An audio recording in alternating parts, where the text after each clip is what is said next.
Today we're grading the performance of Dave Castro. Let's get into it.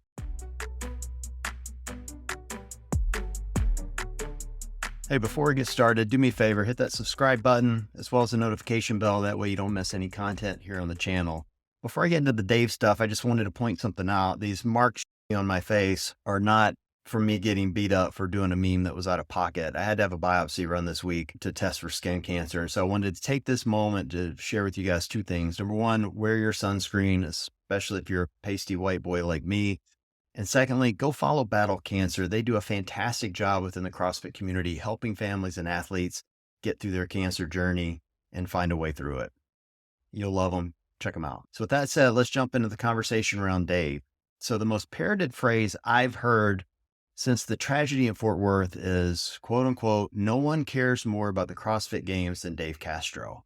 And I have no reason to believe that's not true, but I 100% believe that's an emotional response based off of people who love him. And it's also not an indication of successful leadership or improvement in the sport of fitness. When I think of leadership and simply doing your job, I relate it like this. Most of us have a boss.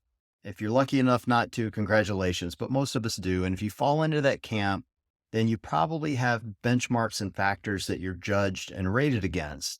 And based on that formula, I want to take out this aspect of caring about the CrossFit Games, just take it out of the equation altogether and judge Dave's performance based on just the simple formula. Are things getting better or worse since he returned? Now, out of a sense of fairness, I want to do two things here. Number one, this is not an attack on Dave Castro. So if those of you are logging off right now and jump in the comments and blast me, that is not what this video is about. What I'm wanting to present is just a fair assessment of the facts as we see them based off the data that all of you guys can look up online or maybe have experienced in the community itself.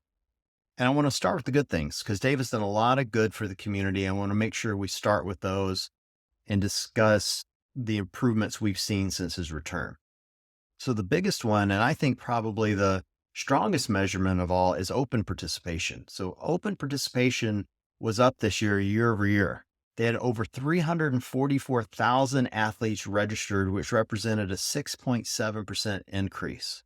Now, that's not an all-time high. That all-time high happened back in 2018, which was around 415,000 athletes.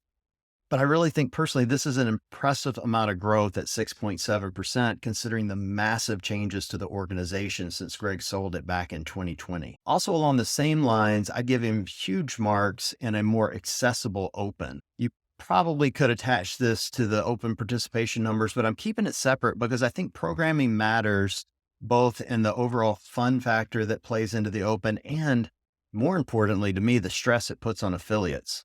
This year's open was far easier for the affiliates to execute on and way more accessible for the everyday athlete. Now, I know a lot of you guys were complaining that it felt too easy and that it was repetitive at times and there was too much hinging, but ultimately I think the entire vibe of the open just felt like an improvement to me for everyone within the community. Another area that I'd give Dave kudos on is his media presence. The weekend review that he puts on week over week is generally very well liked and well received within the community. And I appreciate that Dave takes time every week to answer questions and discuss what CrossFit is working on. I know I've very publicly said that I think the weekend review is a poor use of media for CrossFit headquarters, and I continue to stand by that. But giving credit where credit is due, I think Dave does a really good job with it. And I also think the athlete interviews he did leading into the games were really good. And then the last area where I will give him big kudos is the financial results of the games have to be better. Now, for the record, I've not seen a P&L. I've not seen any kind of financial statement. So I'm speculating some here, but I'm pretty confident I'm right. They had to have had a higher revenue line on the open. We can see that through enrollments and the same for quarterfinals. So that adds more revenue. And then you add into that they had semis run by other competitions, which would have saved expenses. They moved the games to Fort Worth, which also would have saved expenses, as well as breaking off age group and adaptive athletes into their own competition. All of that would have improved the bottom line. Additionally, we found out recently that Fort Worth was potentially giving CrossFit a $773,000 grant to come to Fort Worth to hold the games. And then they had an extra 3,000 to 4,000 seats in that arena alone, which have added more revenue. When you add all that together, it's as simple as saying they definitely had a higher revenue line, and by all appearances, they had lower expenses. So you have to believe that the financial results were an improvement. And I think that's a huge win, both for the games and the organization, that entire team should be very proud of. I think on the worst side, when you think of the things since Dave returned that has either not improved or stayed stagnant, games consistency is a big one. The sport continues to be marred by poor judging, rules issues, and just an overall lack of consistency, both in how rules are applied and how athletes are treated. I could give you specific examples, and if you're looking for those, I'm just going to connect you to Hill or Fit. There are hundreds of them on there. You can look at some of the other things that have continued to happen, like workout leaks is a big one. I was personally responsible for one of these a couple of years ago, and I still feel really bad about it. Hiller got them this year with a couple of leaks, and we saw them both during the Open. We saw him during semis, and I've seen as much as even some camps getting word of workouts during the games. Is all that the end of the world? Absolutely not. But it does ruin the Open experience for many, and I do think it speaks to a lack of discipline and oversight by the games team. I vividly remember when I leaked that Open workout, there were all these calls to quote unquote bring back Dave, and that if they just bring him back, it'll solve all of these issues. And if that was the intended solution, it very clearly has not had a huge impact. Also, on the worst side, I have, and this is a big one for me, is the athlete experience and collaboration. There's been a lot of drama the last couple of weeks and even the last couple of days around the PFAA and their role within CrossFit as they've demanded Dave to step down from his director position of the CrossFit Games. I'd point out here that the PFAA simply wouldn't even exist if the athletes felt as if Dave, and by extension, the CrossFit Games team, had their best interests at heart. The overall mood of athletes is that they feel that CrossFit Games views everyone as replaceable. And I've heard that phrase within the community quite a bit.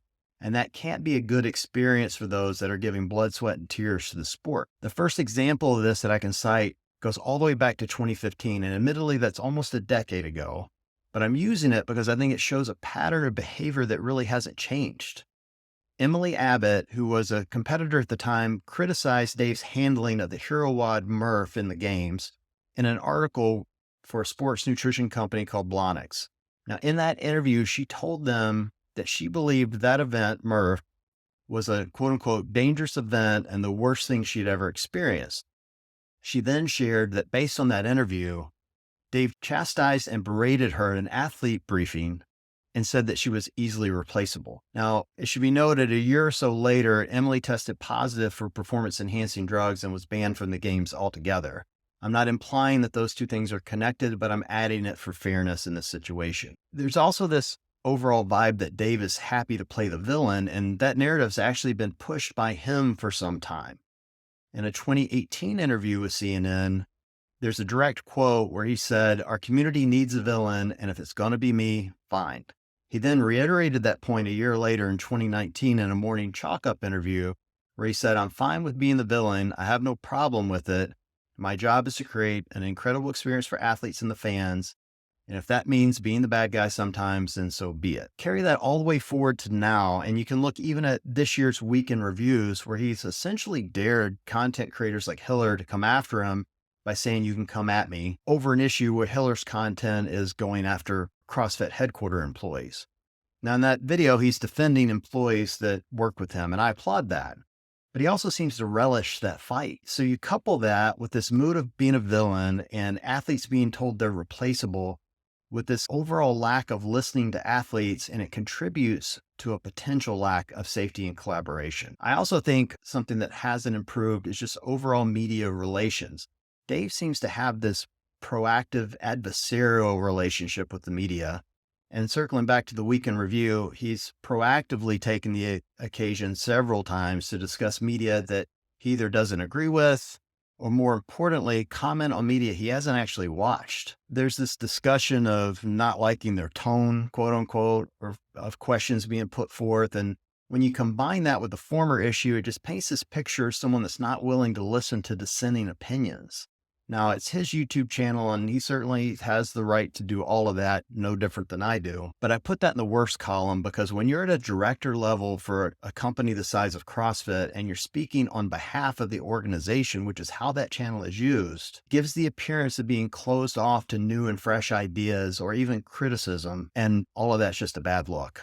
If I could recap all of it, what I would say is this. I think fundamentally, Dave's done a really nice job of improving the sports side financials, increasing open participation, as well as making it more inclusive. He's also often shouldered the burden of the media side of CrossFit and delivered a very good community experience, really when the rest of CrossFit media has seemed lost and inconsistent at best. The issue at hand for me, however, is leadership is about far more than making money and a community experience. Leaders at a director level in any organization rarely lose their jobs or are asked to step down over financials because there are so many clear ebbs and flows of a business over time that have to be accounted for. What they do get graded harshly for and what puts them at risk is relationship building and culture. Dave's built this brand on being the villain. Those are his words, not mine. Declining morale and collaboration issues are significant when you're assessing performance, and leaders shouldn't let criticism affect their decision making, but they also shouldn't relish it as he appears to at times. And if I were delivering this review to him as his boss, God forbid, here's what I'd tell him. I'd say, Dave, you need to apply the most basic tenet of CrossFit to your role. Leave your ego at the door and be coachable.